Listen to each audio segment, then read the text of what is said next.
Before we get started real quick, I wanted to say thank you for two things that I appreciate from what you've put out on as far as content goes that have helped me make more money. One of the biggest ones, one of my favorite ones is, this is the one that I use the most that has made me most money. It's believing that you're worth a tip and not being afraid to ask for a tip and to not be afraid to ask for more. And that's something I've really had to like confront about myself, is not valuing myself, not thinking I'm worth that extra $10, that extra $5. I'm not worth going and selling the bigger room. And you've really helped me like have to push past my own boundaries. You called me out on it a little bit. So I love that. And then I love the 20 no's before midnight is a really cute one too. That one I'm not as good with because I still am like, I got 7, it's so normal. But it's a cute game. It lasts for a little bit before I get like beat down by it. So it's so good for the soul, man. It's so good for the soul. Rejection makes you stronger. I love it. I believe in it. But I'm so glad to hear that's helpful. And I really love that what you're taking away is the sort of bigger picture stuff. That's one thing I love about your content and the way you write is sort of, you have that sort of overview meta thinking where you're really engaging at the level of why and not just the level of what. And that's so important in any kind of learning, teaching, and just in being, right? It's so powerful for you to be able to walk around and go, why am I frustrated by, why is $5 seem like too much sometimes, and why does it seem like, and then when I go home it feels like, why didn't I just ask that guy, right? Like asking ourselves those questions and confronting that internally is so powerful. So kudos to you. Such a good one. And especially for us talkers, yep, like there's so many steps along the way, right, where we can stop and really reflect on how things get done usually, and then choose to take creative direction, choose to take a different path. And that makes the club so much more fun to try, try things that you go, that can't possibly work, right? And then you try it and it's like, I'm doing this every time. This works every time. Absolutely. And that extra $5, $10, $20 bills, they add up at the end of the night. So Absolutely. And the mindset adds up, right? Because if you're doing that in the small sales, then when you get the really great customers, then you have the confidence to ask for an extra 1,000 or 2,000 or 3,000 or whatever you want. I'm not there yet.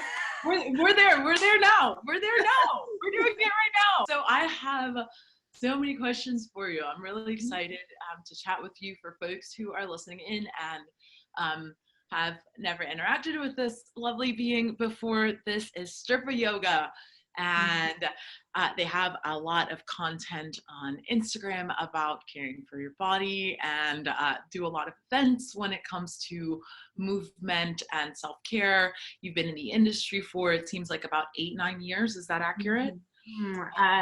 Funny story. I was like telling my best friend who I started with, I was like, yeah, I've been in like almost 9 years. She's like, Jessica, you've been in 9 years. And I was like, no way. Like, let's count it, and I was like, oh my God, I've been in the industry 9+ years, which was so funny because I thought I had another year, but I don't. Time flies. So I read a little bit, there's a couple of things that really stand out about you as a content creator. Content is so honest and so frank in a way that so much stuff online isn't, right? You seem to be very comfortable with the ups and downs of the industry, and comfortable with being open about the fact that it can be difficult, that it is work, and that this like ideal mythical dancer who's supposed to be out there just making easy money every night doesn't really exist. That those are constructs and those are ideas we use to motivate ourselves, but that a lot of times that can mean we're not loving ourselves enough as we are, that we're getting in our own way in our own personal journey. And you put so much time and love into thinking through that personal journey that's sort of where I want to have the crux of our conversation. But I want to start with how you got in the industry, because again, 9 years in, and you mentioned that going way back now. I'm like, yeah. And you started like right away, right? You started like as soon as you could start dancing, you did. So tell us a little bit about what that experience was like. I always, when people ask me this question, I always ask like, which version do you want? Because there's long versions and there's short versions. So short version, I was 16, my friend turned 18, her parents or her boyfriend's parents knew the owners of a strip club in Phoenix. they ushered our whole group in without checking ID. So I'm 16 at the strip club. You know, I grew up in what I would call extreme poverty. There was never gonna be a situation for me where someone was gonna be like, let me pay for your college, you know, like, oh, there wasn't even a situation for me where someone was gonna say, hey, let me teach you how to fill out for loans, you know, let me teach you how to fill out college applications. I love my family, but this is just not something I was going to have access to. So me at 16, coming from a small town, coming from poverty, seeing girls, you know, showing their boobies and making good amounts of money. It was, you know, probably a Wednesday or Thursday night, but the girls were making what in my mind back then, you know, I was a waitress at Denny's at the time, a high school dropout waitress at Denny's, was big money. And I kind of had to, and they weren't smiling. That was something I remember. They like, you know how strippers can be. But now I get it. I'm like, we were probably shitty customers and they hated us. I was a 16-year-old. That Denny's money. They were like $3. I think I had $3 with me. So now looking back, it's so cringy, you know? But so I was like kind of had the mentality like, oh, when I turn 18, like this is an option. I had already like been really into like music video girls. I really loved like MTV jams growing up. So like booty shaking culture was nothing to me. And I was already living on my own at that point, and my roommate and me like went home and like I put on Lady Gaga's Just Dance, and I just like ran around the house like pretending to be a stripper, you know, and it was all kind of uphill from there.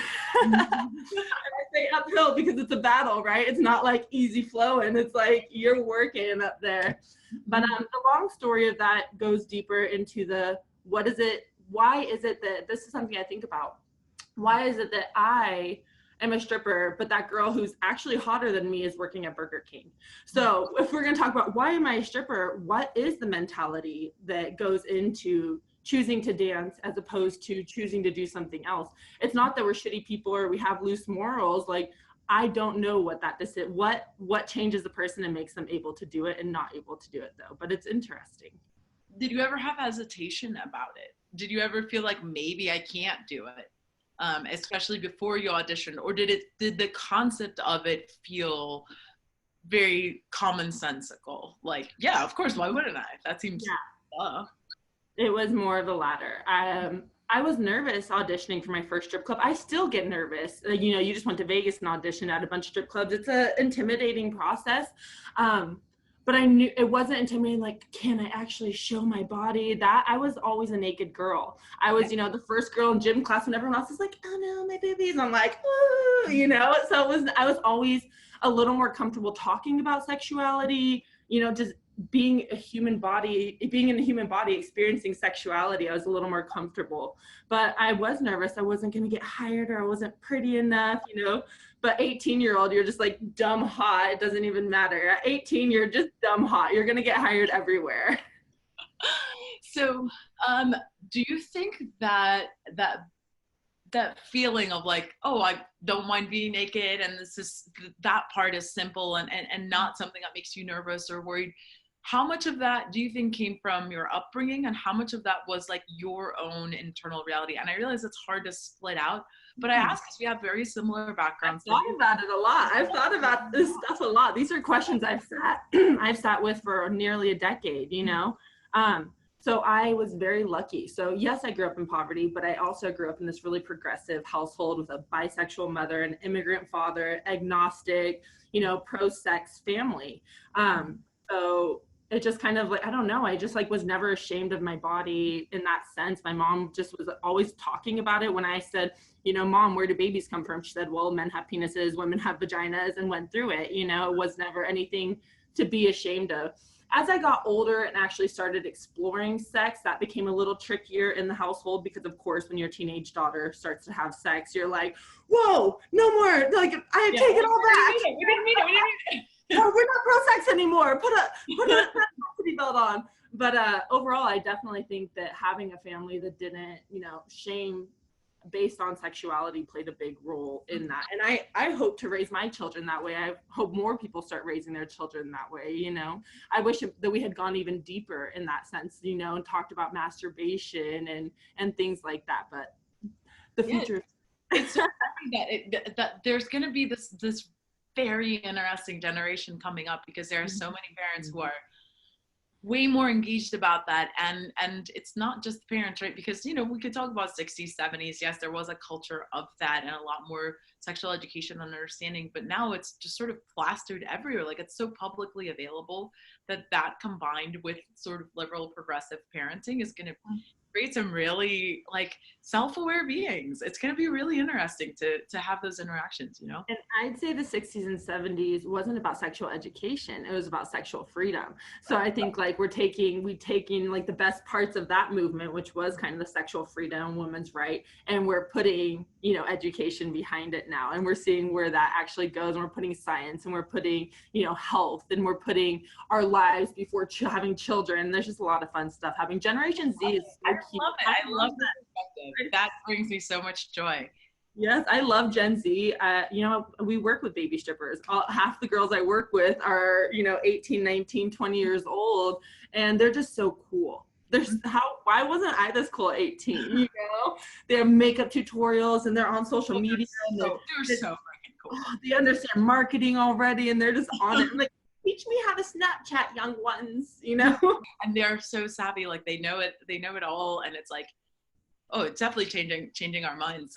This is like such a perfect transition point to one of the topics I wanted to cover with you. Let's talk a bit about what it's like to be in the industry for a while, because I think we both stick around. I'm stripped Right. Yeah, there was a change. Everyone, now I'm the one that people like ask to fix their outfit and talk to for advice, and 19-year-old girls are snuggling and I'm just like, I'm not a mom, like I don't have any kids, you know.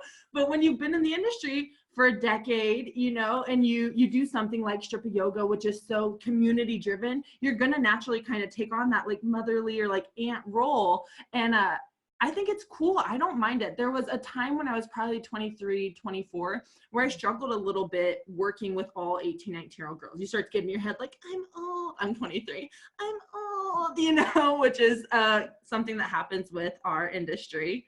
But I don't know. I like the younger girls coming in. I like getting to like be a role model. I like getting to help them avoid some of the mistakes I made. So all good stuff. You've mentioned before sort of the way that body standards show up in the club over and over, and the way that certain standards of behavior or expectations of beauty show up. And I wanted to sort of delve into whether that's a part of your experience as you grow older in the industry, whether that, you know, what the positives and maybe the challenges are of growing in an industry that sort of wants us to be eternally 18.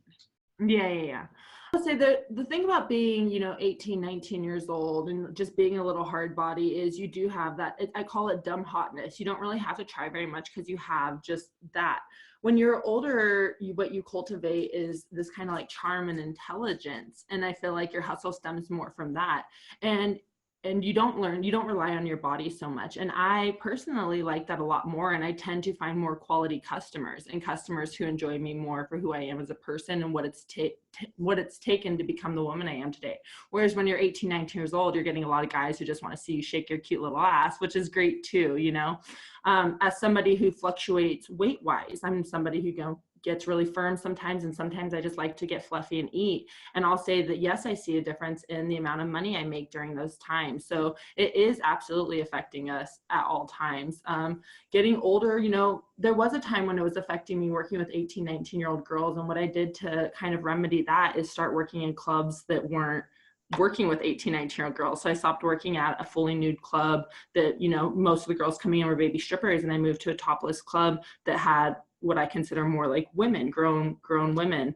And that was really nice. And then I also work at another club where all the girls are 21 and up, and I'm considered a baby there still, you know, and that's kind of fun. So that kind of stuff is cool to play with if you are feeling insecure about age, or you're at a club that does prefer younger girls, you know. And it's something that can show up in so many unexpected ways in the industry, because age is almost like something we don't talk about, right? It's something that men are taught not to ask, and it's something that other women don't want to highlight, but it definitely starts to show up more and more, and you see it in the kinds of customers you interact with.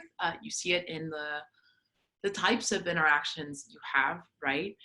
And I think you also see it a lot more internally in your own habits and preferences and choices at the club, right? The more time that you spend in that environment, the more time you have to sort of think about how you want to go through the experience. So when from that time, from 18, 19, 20 into now, what do you think are some of the biggest changes in your behaviors, your habits?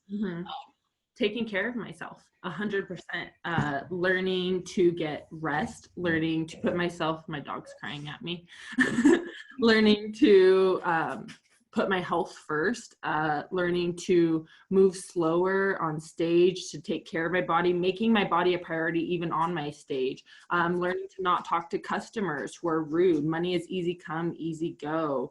But yeah, self-care habits I think are huge. Learning to eat right, to drink water. If you're going to be partaking in party favors, doing what you need to do to prepare yourself for that kind of stuff, not doing that stuff long-term, you know, putting your mental health as well first, which for me has been the biggest thing. I'd say the thing that hinders me financially the most is that I don't go to work if I'm feeling bad, which a lot of, you know, girls who are like, strippers make money, like that kind of mentality will hate that I say that. But my mental health is more a priority to me. This job can be really tough on us emotionally. And I want to put who I am at 45 before $200, $300, you know? And what I always say is at the end of the day, you know, I'm not going to be thinking about this one night I made money, but I am going to be thinking about how I feel about who I was during that time. And if I was disrespecting myself by going in and putting myself in bad situations, like that's not something that would make me feel good in the future. I want to love my 27-year-old self, you know, for in the future. So Absolutely. And I love I really appreciate that perspective, because it's a hard one to get to, especially when you're first in the industry. It's very difficult to turn down money or to turn down perceived opportunity. And especially when you're fed the narrative that it's like no days off and hustle and grind. And you're only going to be young right now. You're only going to make money right now. Once you're 23, I always joke that, you know, 23 is 65 in the strip club world, you know, and that's not true. That was my mentality for a long time. Physically, my body hurts maybe like a 65-year-old, but because I wasn't taking care of myself at 18, 19 years old, and it's avoidable, you know, but yeah, I don't know. I definitely think that we're moving in a positive direction as far as like being ageist or sexist or ableist goes, you know, in our industry too.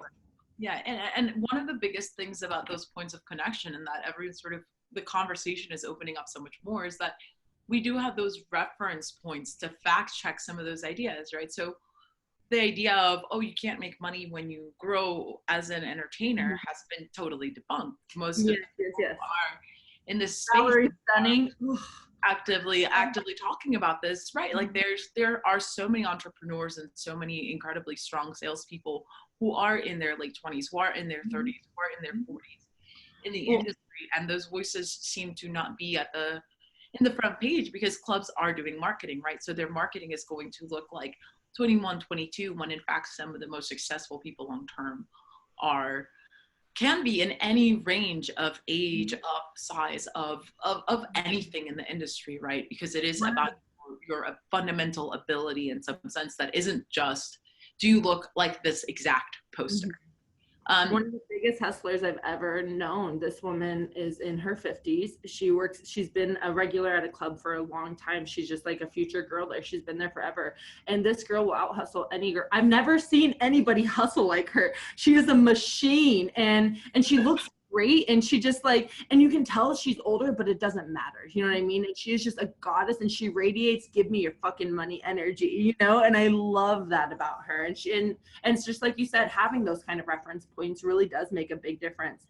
If you think about who the most popular strippers on Instagram are, they're not these 18, 19-year-old hot girls as far as our community goes. The girls that our community are admiring are people like Jack the Stripper, Valerie Stunning, you, Miss Money Mindset. Think about none of us are in our early 20s, 18, 19 years old. We're all women in what I think are late 20s to early 30s, you know? And that says a lot about like what we want from our community. We want more wisdom. We want more advice. We want more people to look up to. We see enough ass shaking and titties, you know? So now I'm at a point where I'm not trying to be 18, 19 hot catering to the guys. I'm thinking more make money. Yes, you know, I still want to be in there, but more what can I offer to the girls in my community? You know, I want to cater more to them. So trying to be a better person for Strippayoga, you know, and that is the best I could do right now. You're inhabiting your own space. You know exactly what you're there for.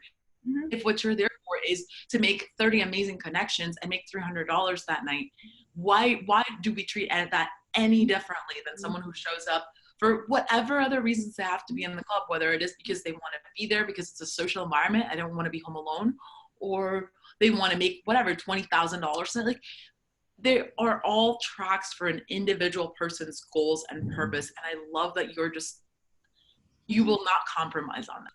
Let's talk a little bit about that. I want to know more about Strippayoga. How did this come into being? What is it about? What's your background in that? And where do you want it to go? I actually wanted to do Strippayoga for years. Yoga helped me on my journey. Yoga is what I consider the catalyst that like helped me start to deal with my depression. I really was just a sad person to the point where even, you know, I even hated our industry at one point, and I don't at all anymore, but I blamed the industry for my problems. It was shitty, you know? And then I started doing yoga, and yoga just really helped me face my own shit.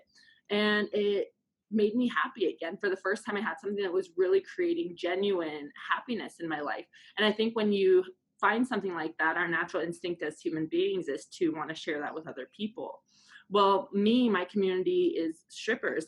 Those are my friends. You know how it is. If you've been a stripper for any amount of time, most of your friends are a stripper. And a lot of that has to do with schedules, but also they just like understand you in a way that civilians don't. So I had the desire to, you know, teach yoga. And then that eventually evolved into me wanting to share it specifically with my community. And so I kind of like, you know, would ask every once in a while, like, you know, oh, like, how would you guys feel about me teaching like yoga to you? Or do you guys want to come to yoga class with me? And girls were always about it, but I was kind of just like scared to pull the trigger. Well, I eventually did my teacher training, and when I was in teacher training, I knew that was my ultimate goal. I had wanted to work at a studio that I work at now, and then I wanted to teach at Strippayoga.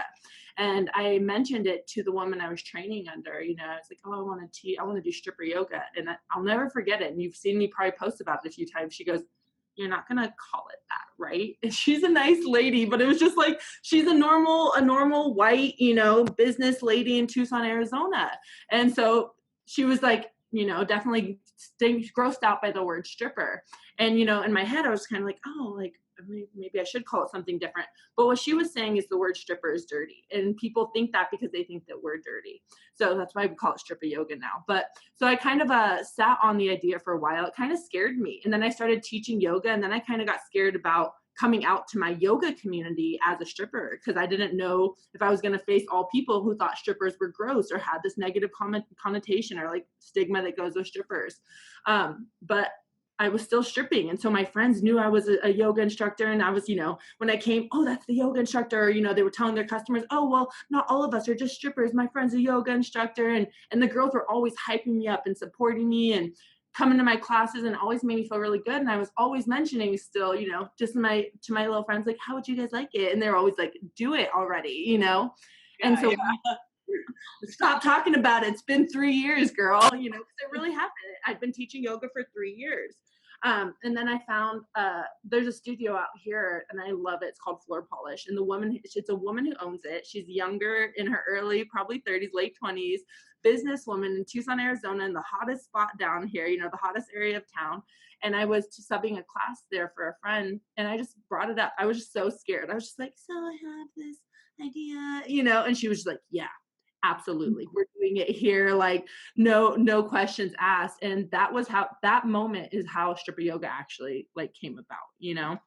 And there's so much more to this, you know. There's a moment at Burning Man of epic clarity where I realized I needed to do this, and there's all these other factors that go into it. But what really made it happen was that moment of asking for the studio space and just making it happen. Right. And so it's such an important thing to to put out there, and especially for any other folks who are looking to start a business, who are still in the early stages, who are still thinking about it, you gotta pull the trigger at some point, right? Mhm. Because And like I you don't social media either. You said you didn't social media before Rags to Riches.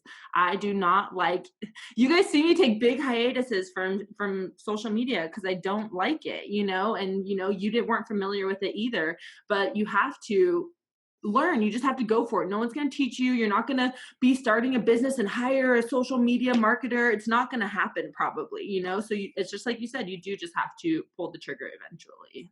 right, and there's you can't it's not going to be perfect. That's the Mhm. other half of it. A lot of times when we hear about people starting businesses, and this is again why I love Rags to Riches and why the community of it is so meaningful to me, because we need those role models. We all need to see each other going through these steps, and a lot of times we're afraid to show the imperfections or the failures along the way. But look, starting any business, any project, starting as a dancer, it all has an element of rejection, of failure, of confusion, of frustration. Like all the emotions that can control you if you let them will get in the way. uh, Mhm. and the battle is so often not actually starting the business. The battle is not finding the space. The battle is not opening the Instagram page. The battle is getting through your own head that you actually have to go and do those things, and then no one will do them for you, because the voice in your head that tells you, oh, this might fail, or no one's going to want, there's no interest, no, people don't like this sort of thing, that is so much harder than what it will actually be like if you put your boots on the ground. And I want to say this about that is if I had started this 4 years ago, 3 years ago, when I had first thought about it, it wouldn't have been as good. It's, and I'm not saying to wait on it, but I'm saying that sometimes, setbacks and failures will feel like, oh, it's too late now. I wasted all this time. But I have become an incredible yoga instructor, and like not to toot my own horn, but I've become an incredible yoga instructor over the last 3-4 years. And I've put a lot of focus into learning restorative healing stuff that caters to our industry, stuff that I didn't know 4 years ago. And if I had been doing this back then, it wouldn't be the same. So you never know, maybe the universe is, or the universe, God, whatever you want to call it, is putting obstacles in your way because you need to spend a little more time growing or learning or becoming a better person so that when you do it, you can execute it. But there's a mixture of finding that perfect time and then just making it fucking happen.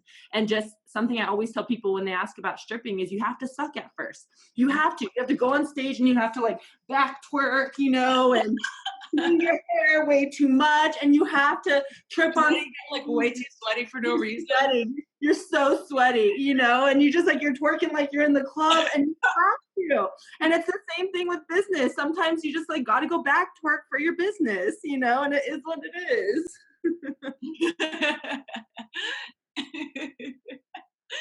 That's so absolutely true. Oh my God, I'm the worst baby stripper. I really walked into the strip club, I promise you, I was chubby, okay, mind you, also, with a side ponytail and like Walmart chonies. It was rough. But now I put together. It's just, starting. You have to put in the time to be. It's a process.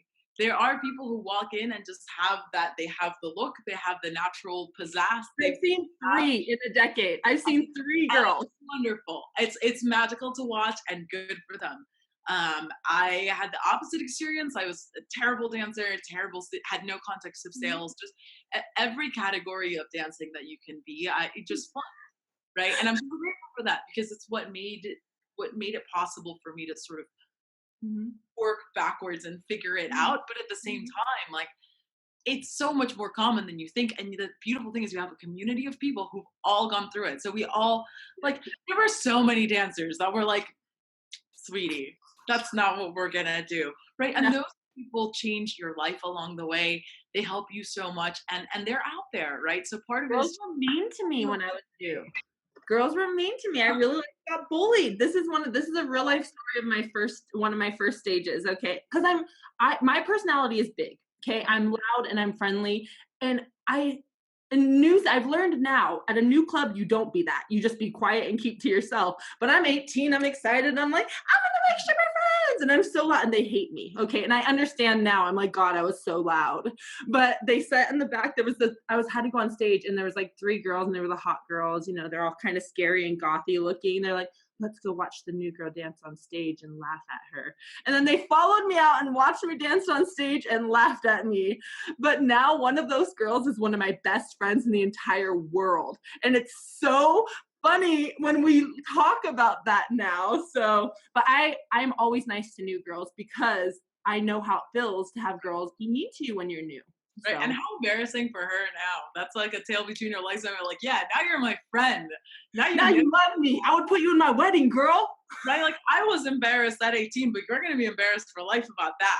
Don't shame baby strippers. They got enough on their plate. They really do. Oh my God. I love you out there. So let's talk yoga. Makes yoga something we should be doing as dancers, and what kind of yoga should we be doing as dancers? So I always joke that you reel strippers, specifically everybody, but you reel them in with like the physical aspects of yoga. Like, oh, I can teach you how to do the splits. Like, you want to clack your toes behind your head? Like, come to yoga. And those are cool parts. Cool. You're going to have a badass stage. You know what I mean? You're going to be flexy and bendy, but the real reasons you should come to yoga go much farther than that. You're going to learn to do these bendy, flexy things in a way that's safe. You're going to be looking out for your future self. You're going to be taking care of yourself so that you're healthier while you're doing these things. But outside of even those things, you're going to be practicing mental strength in yoga. You're going to be learning how to deal with uncomfortable situations and stay calm through them. You're going to be learning to deal with times where emotions are coming up, where you don't understand where they're coming from, and you're going to have the time to sit with them and figure out where they're coming from.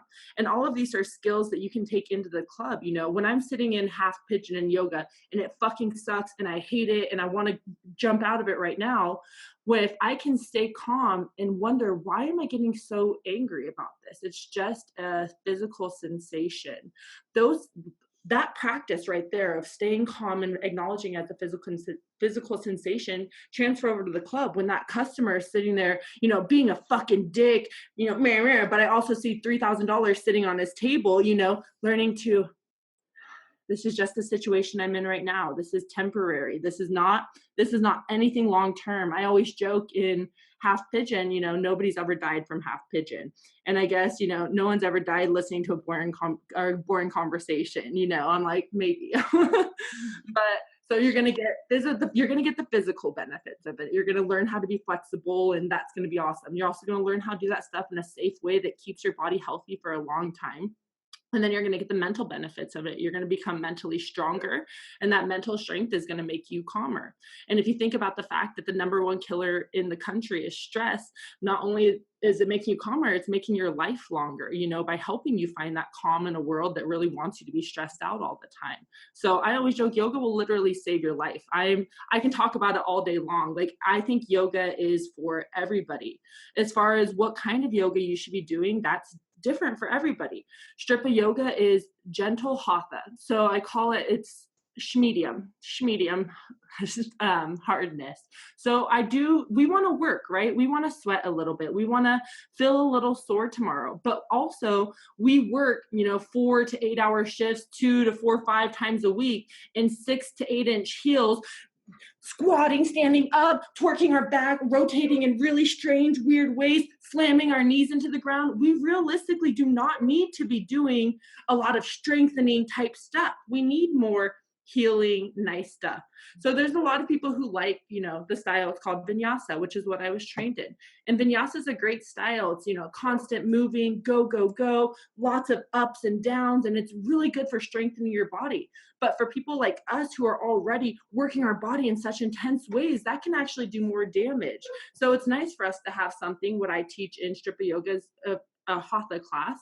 It's nice for us to have something like that where we can stop, set things up a little bit more, know what's going on inside of our body, and then move on to the next pose, So I encourage strippers to start with more nice yoga, but I feel like a lot of people are really turned on by the sexiness of like hot, sweaty yoga, and I feel like it's a sign of like growth in your practice when you start to seek more healing styles of yoga. Absolutely. And how do you incorporate yoga into your day-to-day routine? Like, let's say you're working 4 or Mhm. 5 days a week, you Mhm. are busy leading other projects, you're all over the place. Where do you make the time for a Mhm. practice?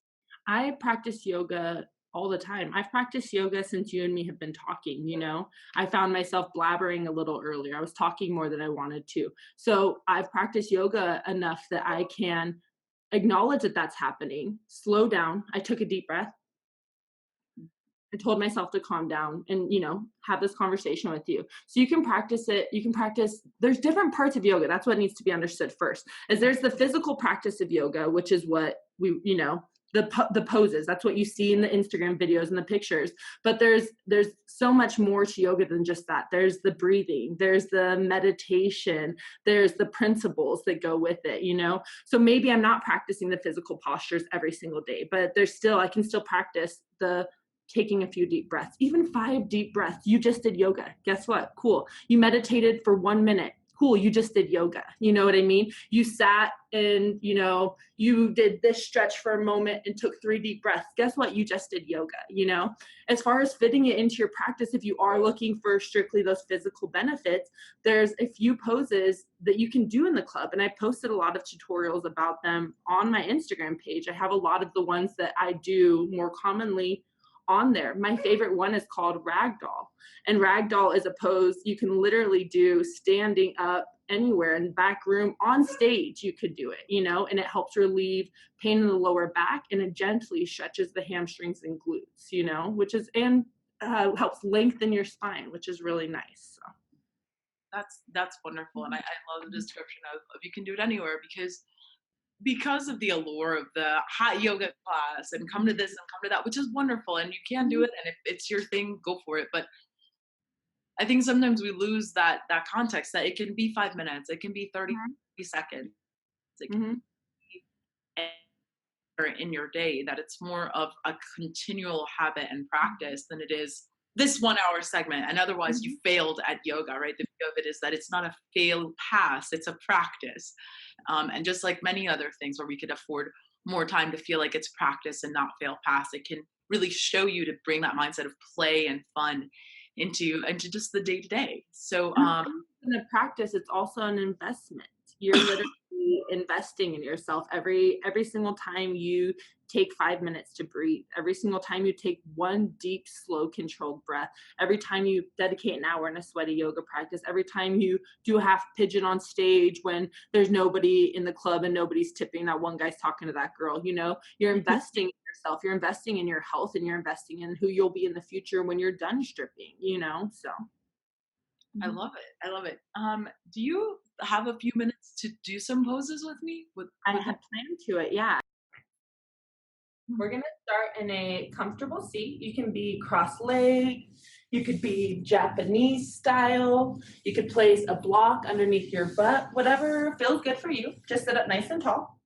And then place your hands somewhere that makes sense for you. So maybe on the knees, at heart center, palms up is a receiving gesture. And then roll shoulders onto the back, sitting up tall. And then if you feel comfortable doing so, allow your eyelids to close.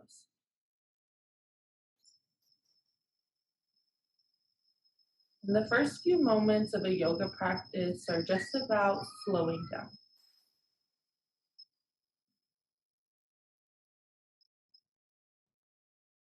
Starting to let our day fade away and making a conscious choice to dedicate this next bit of time to ourselves.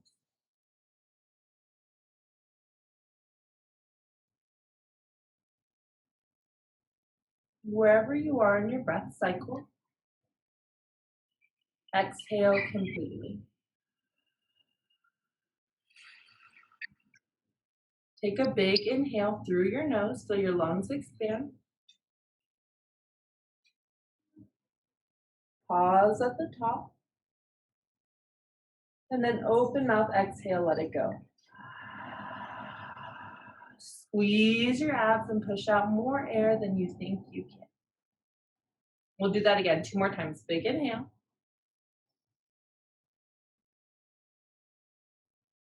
Open mouth, exhale.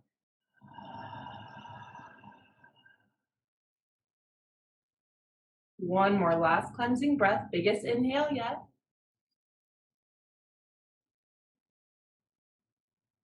And then open mouth, let it go.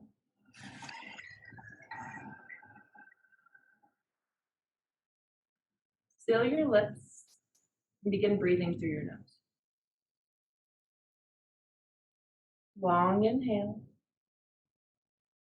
and slow exhale.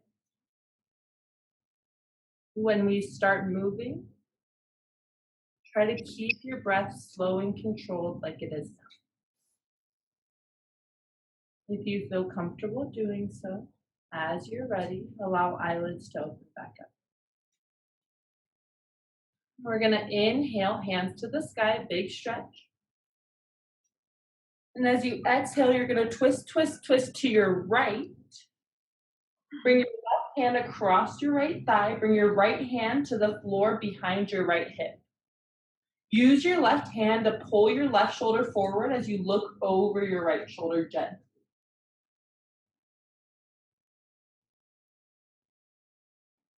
Keep your twist and lift your hands to the sky. Slowly move back to center. Nice. Inhale, reach up. Exhale, twist, twist, twist to the left. Right hand across left thigh, left hand behind left hip. Using right hand to open the chest up, maybe looking over the left shoulder.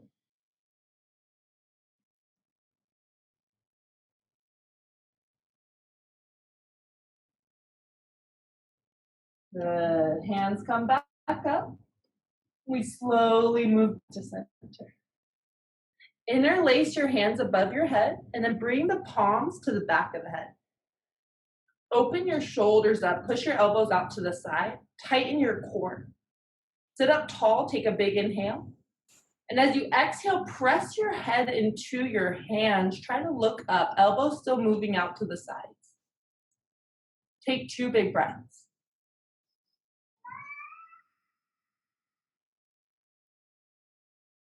One more.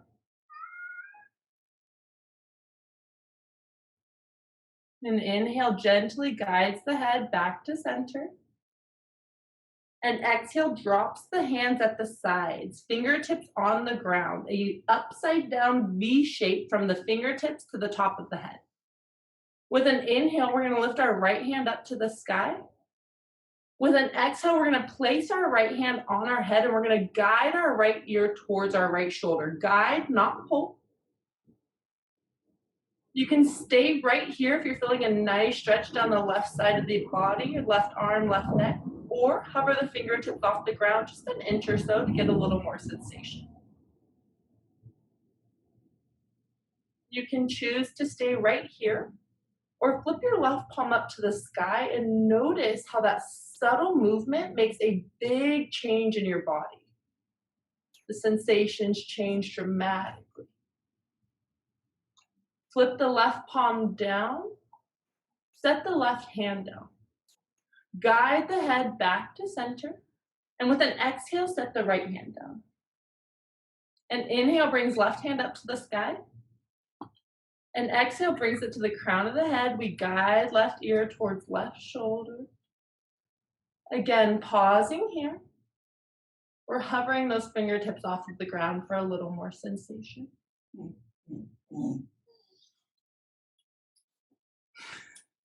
Flip your right palm up to the sky. Noticing how that changes the sensations in that right arm. And then flip your right palm down. Set your right hand down. Enough, Lois, please. Guide your head back to center. And then set your left hand down. We're going to shift the weight forward to a tabletop. Hands and knees. Wrists under shoulders, knees under hips. A slight separation between the knees, so the knees are directly underneath your hips. Fingertips spread wide. Good. Bring your belly button towards your spine. And with an inhale, we're going to drop our belly, lift our head, and pull our shoulders back. This is called cow pose. Keep the arms straight as you exhale, round the spine, drop the head, and press the ground away, cat pose. Inhale, it's going to bring you back to that cow pose. Pull the shoulders back, drop the belly. Round the spine, drop the head, press the ground away. One more time. Inhale, lift.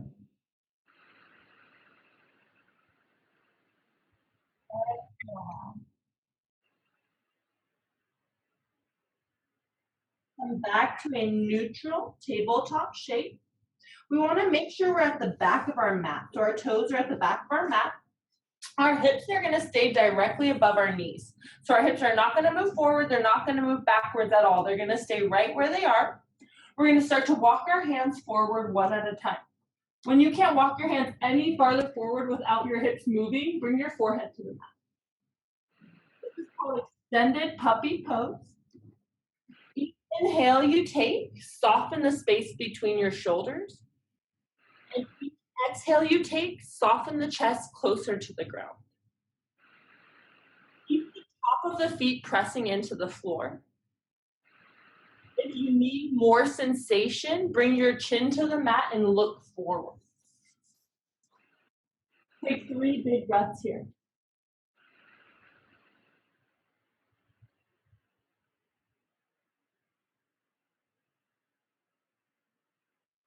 One more big inhale. Forward, come to your stomach with an exhale.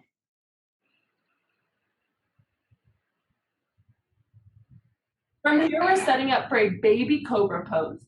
So bring your hands by your chest, elbows up to the sky. Keep the top of your feet pressing into the ground. Tighten your quads, your glutes, and your core. Press your tailbone into the floor, suck your shoulders onto your back. Keep the back of your neck long. As you inhale, lift the back of your head, lift your shoulders. One more big inhale. Exhale, gently release the chest to the ground. We're going to bring our arms out to cactuses on either side of our body. So you're going to look like this on the floor. Nice. Now bring your left hand to the ground by your left shoulder. And then use your left hand to roll to the right side of your body. So my right arm is out to the side. I just rolled to my side. My right arm is still on the ground. My left hand is on the floor. I'll do it to this side. So my left arm is going to stay in that cactus shape. So I'm going to be like this on the floor. So I'm like this. And then I just bring my left hand to the ground. And then I'm going to just roll to my right side like this. So my right shoulder is still on the floor. So is my right cheek. I'm just pressing my left shoulder back. Does that make sense? And we'll slowly roll back to center. Pausing for a moment.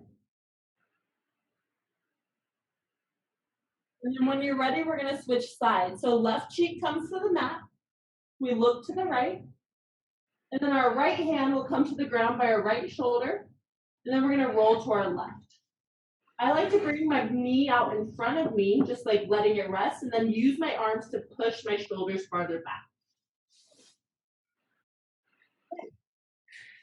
Bend your right knee and bring it to the ground in front of you. Nice. And then use just your hand to push your shoulder farther back. That looks nice. 3 big breaths here.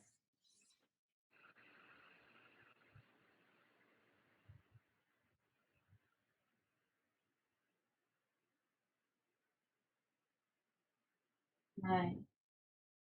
Slowly roll back to center. Pause for a moment. That's an intense opening, so we don't want to rush in and out of it. Yeah. And then when you're ready, push yourself back up to a tabletop. From here, we're going to tuck our toes behind us and lift our hips up and back for downward dog. First of class. You can wiggle your hips a little. In Strippayoga, we always encourage twerking. So if you feel the need, go for it. Otherwise, find yourself in stillness in this shape. Your fingers spread wide, your feet hip width distance, all 10 toes moving forward. Press your hands down and forward and press your chest closer to your thigh. If it feels better for you, you can add a little bend to your knees here. Otherwise, let's take a big inhale, bend our knees, look forward. Exhale, toe your feet to the front of your mat. When you lie to the front of your mat, separate your feet at least hip width distance. Separate feet, yeah. And then bend your knees so your stomach is gently resting on your thighs, and then grab opposite elbows, let your head hang heavy. Grab your elbows in front of your body, yeah. So this is ragdoll. This is my favorite stripper pose. You can do this in the back room. You can do this anywhere. Each inhale you take, imagine your breath moving to your lower back. And each exhale, let your upper body hang just a little bit heavier. Keep that bend in the knees so the stomach is resting on the thighs, but shift a little weight to the toe mounds and lift the hips just a little higher. Take 3 big breaths here. If you want to sway side to side or shake your head yes and no, you can.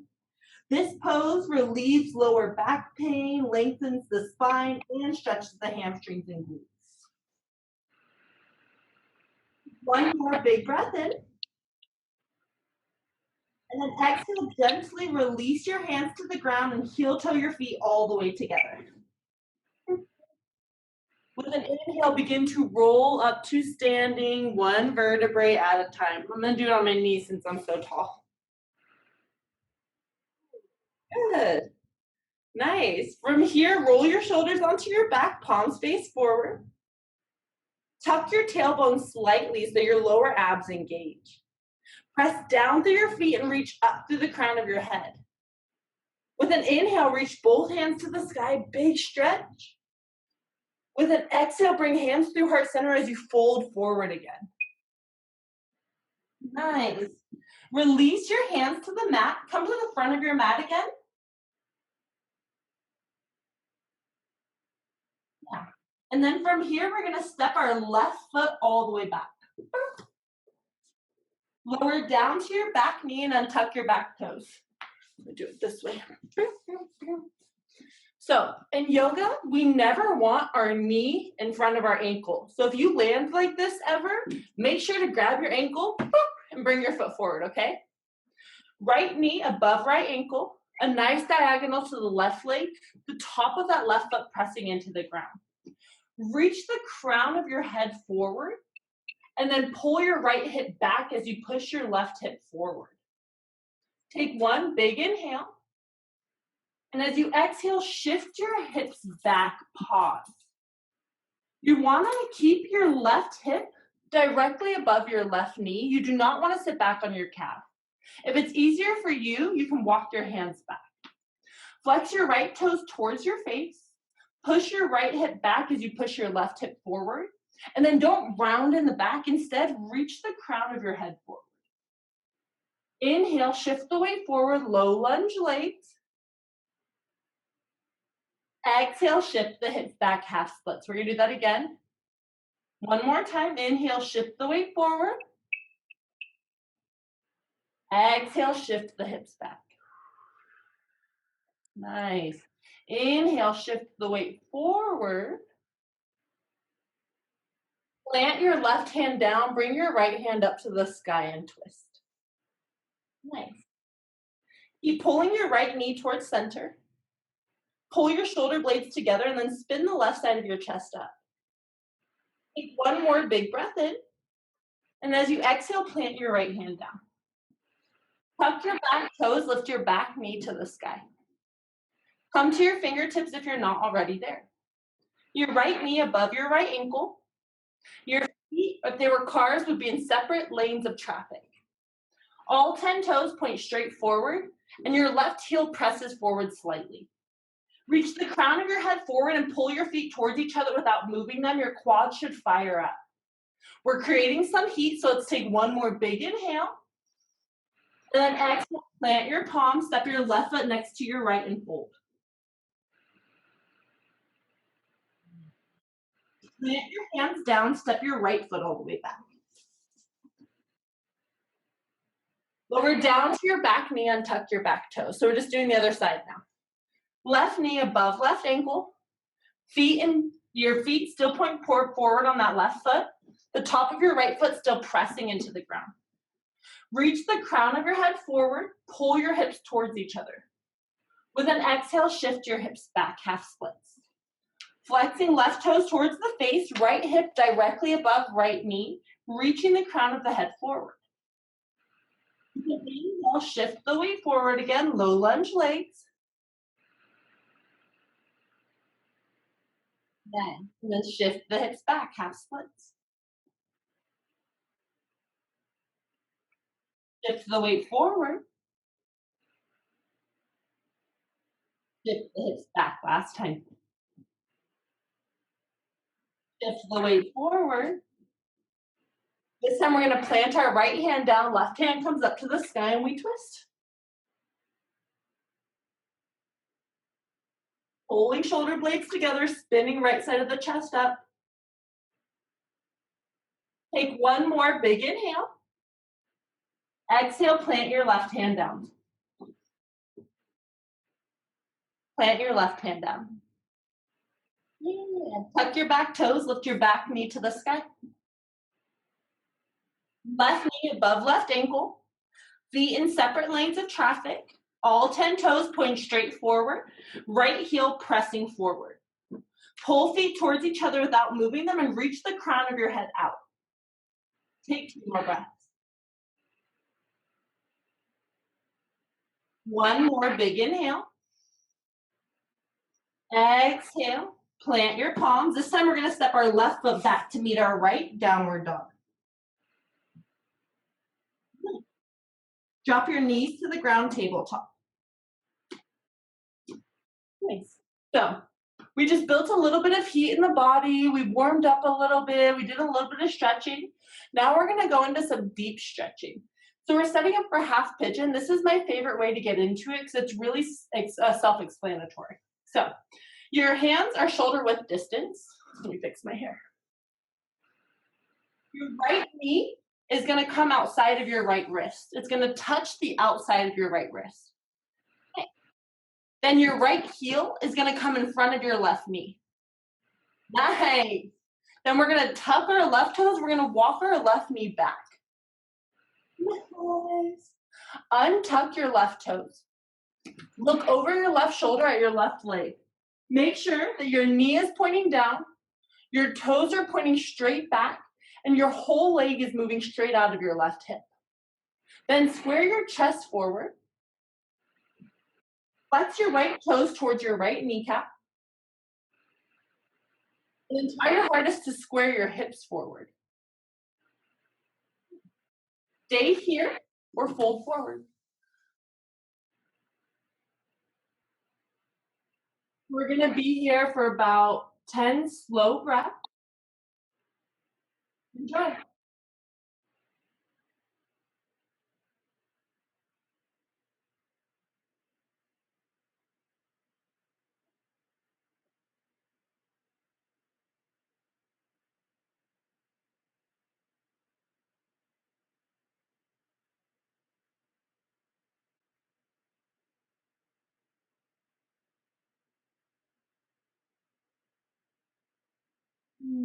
If you've lost that long, slow breath we cultivated in the beginning of class, try to come back to it right now. 3 more big breaths here.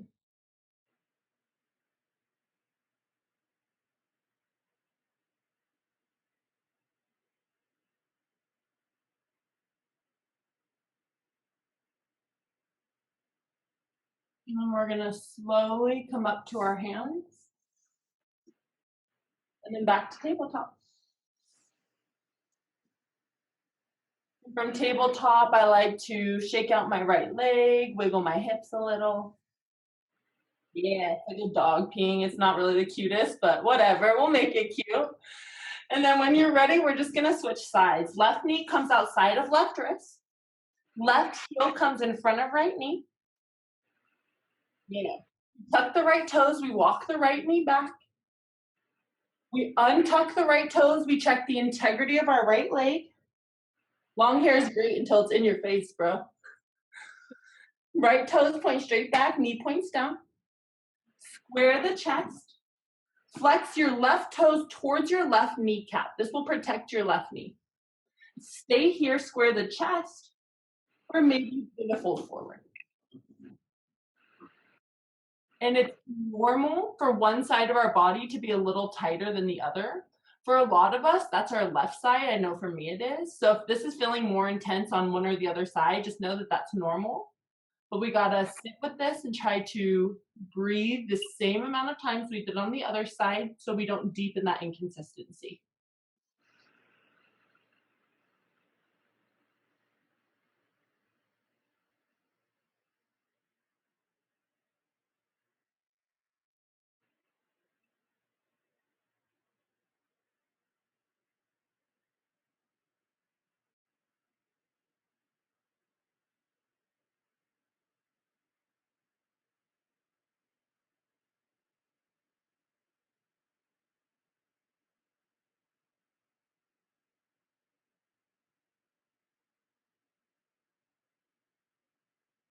Just about 3 more breaths here.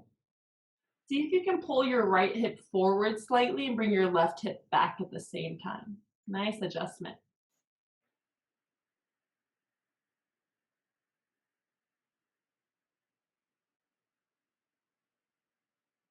And we'll slowly come up to our hands. And then back to tabletop. Again, you can shake out that left leg if that feels good. We're gonna set up for one of the best poses for strippers, but it's a certain kind of hell. You ready? We're setting it for toe crusher. The name is fitting because it's horrible, but great. So we're gonna bring all 10 of our toes underneath us so that they all point forward. I like to come into like a crouch first. So bringing the feet together, try to bring your heels together even. Yeah, and then keep all 10 toes pointing forward, set the knees back down on the ground. Might need to put the pinky toe under, it gets tricky. Now the easiest version of this pose, you'll stay right here. If you want a little more intensity, you'll do what you're doing and sit up nice and tall. From here, tighten your lower abs, pull your shoulders back. You can keep your hands here or bring them to heart center for 5 slow breaths. I recommend closing the eyes and really focusing on the breathing.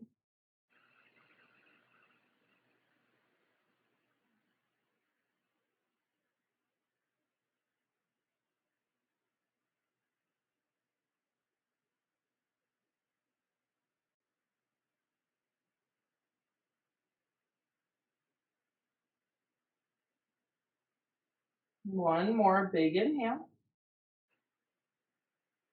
As you exhale, release hands to the ground.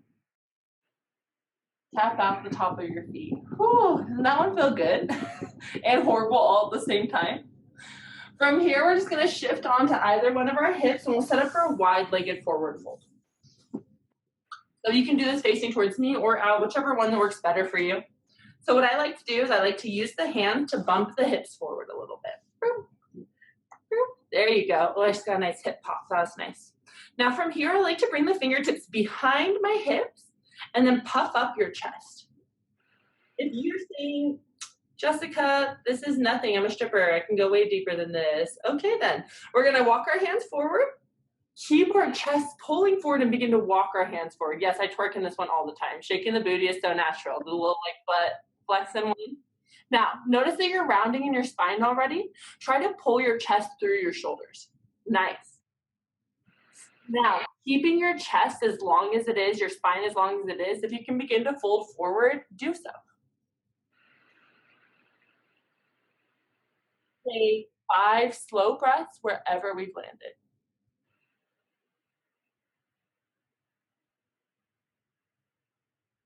I love the little booty jiggle that keeps happening. I know it is. I can tell. It can just a little muscle spasm. Take a deep, big breath and imagine that breath moving to your hips. And as you exhale, really try to soften anything you're holding on to in your hips, and that should go away.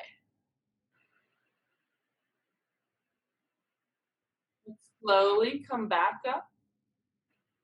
And I like to use my hands and close my legs like I'm closing a book. Oh, nice and slow. Sometimes I stop in the middle, jiggle the knees. Yeah, perfect. And then let's meet on our backs.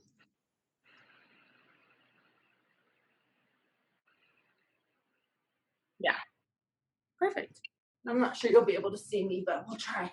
So we're gonna come on our backs, bring your knees into your chest when you arrive. Off a little lower back glove here. Making circles around the tailbone or rocking side to side. And then from here, we're gonna set up for a happy baby. Happy baby, our hands are gonna come inside of our knees. We're gonna grab for the outside edges of our feet. We're gonna pull our feet as wide as our knees.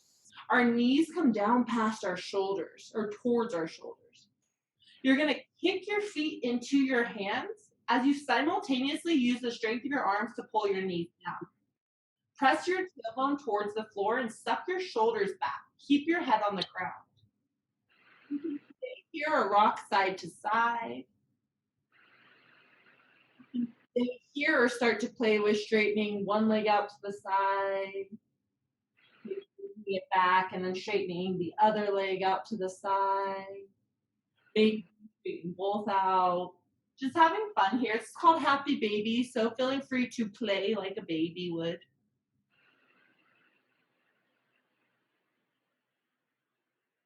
And eventually we're gonna bring our knees into our chest again. We're gonna keep our right knee hugged in. We're gonna let our left leg go long. Right knee towards right shoulder and then squeeze it into your side. This is called wind releasing pose. Flex the toes towards the face and then rotate your right ankle to the right.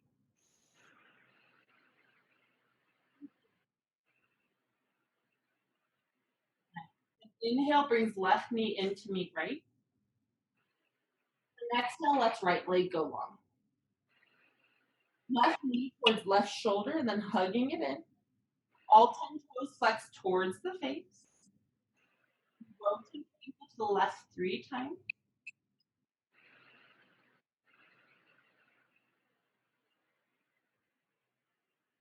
We're going to bring our right knee in to meet our left.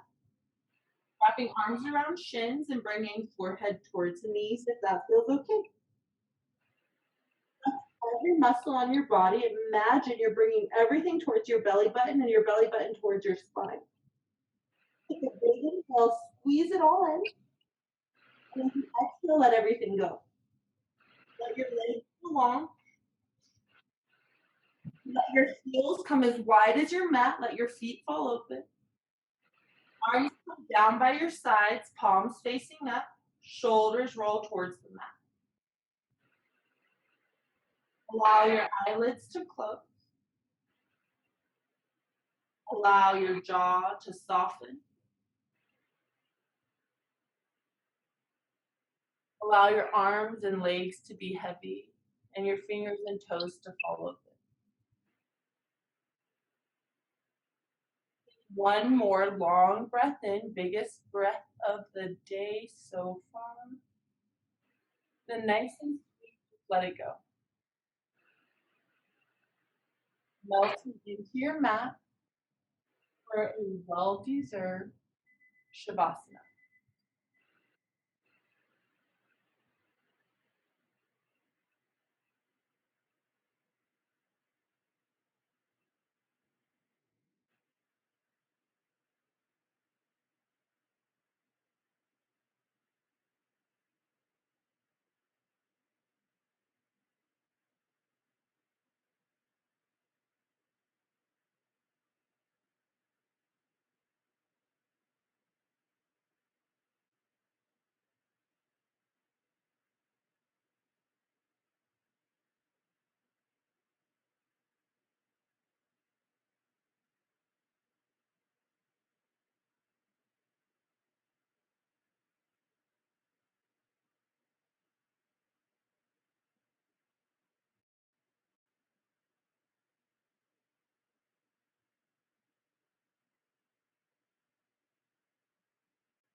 Begin to deepen your breath.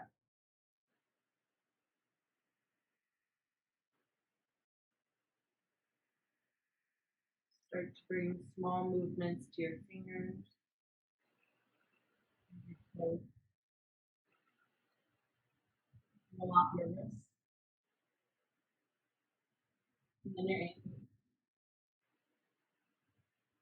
When you're ready, we bring hands up and over the head for a big full body. Pulling knees into the chest and rolling off to our favorite side. Walk in the familiar fetal shape for just a moment.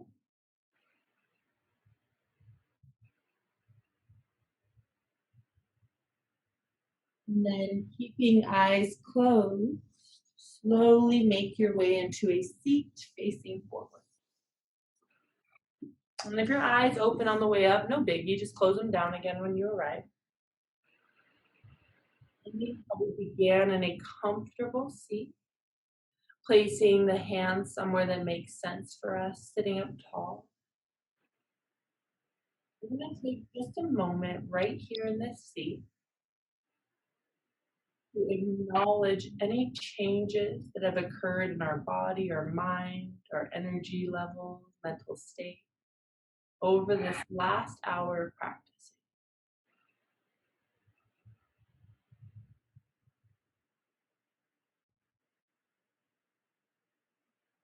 And we slowly bring hands to heart center, a sign of gratitude in our practice.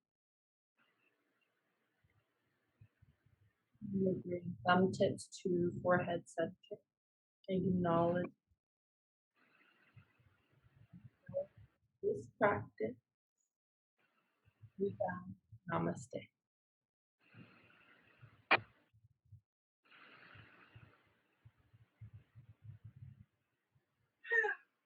Yay! And I got a little sweaty. I feel good now too. I'm like, whoo! Thank you so much for your time.